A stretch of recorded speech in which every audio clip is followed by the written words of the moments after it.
मन की शक्ति से जीवन बदलें।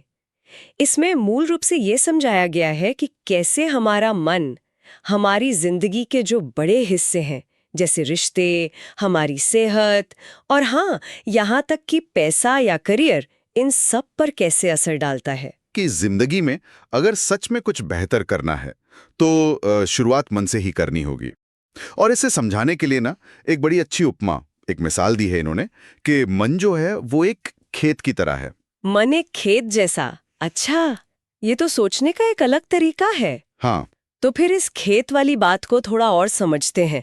मतलब लोग तो अक्सर यही चाहते हैं ना कि रिश्ते बेहतर हों, सेहत ठीक रहे, काम में कुछ अच्छा हो जाए।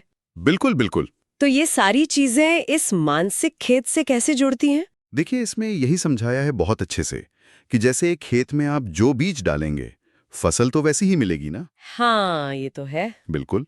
उसी तरह हमारे मन में जो विचार चलते हैं, जो ख्याल आते हैं, चाहे वो उम्मीद वाले हों, पॉजिटिव हों, या फिर चिंता वाले, नेगेटिव हों, वही एक तरह से हमारी बाहरी परिस्थितियों को शक्ल देते हैं।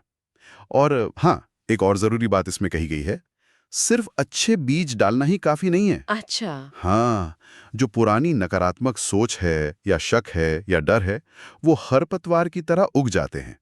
तो उनको पहचानना और उनको हटाना भी उतना ही जरूरी है। हम्म, ये बात तो काफी गहरी है। मतलब सिर्फ पॉजिटिव सोचने से काम नहीं चलेगा, नेगेटिव को हटाना भी पड़ेगा। जी इसमें कोई कोई उदाहरण दिया है, जैसे रिश्तों को लेकर कुछ कहा हो? हाँ, उदाहरण दिया है। जैसे मान लीजिए कोई ये सोचकर ही बैठ गया है कि भाई मेरे रिश्ते तो हमेशा खराब ही रहते हैं। हाँ, होता है, ऐसा सोचते हैं लोग। बिल्कुल।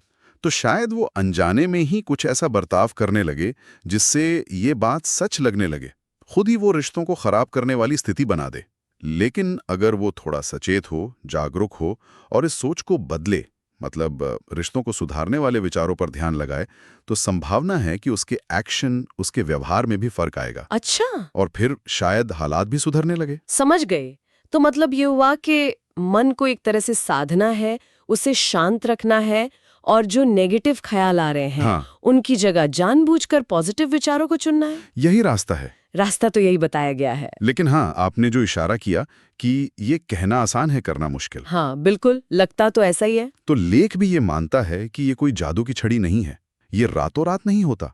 इसके लिए लगातार, क्या कहते हैं, कोशिश करनी पड़ती है, अभ्यास करना पड़ता है। अभ्यास? किस तरह का अभ्यास? जैसे कुछ तरीके सुझाए हैं। मिसाल के तौर पर गुस्से को काबू करने की प्रैक्टिस करना, या जब बहुत निराशा महसूस हो रही हो तब भी जानबूझकर किसी एक अच्छी बात पर, किसी सकारात्मक पहलू पर ध्यान टिकाने की कोशिश करना।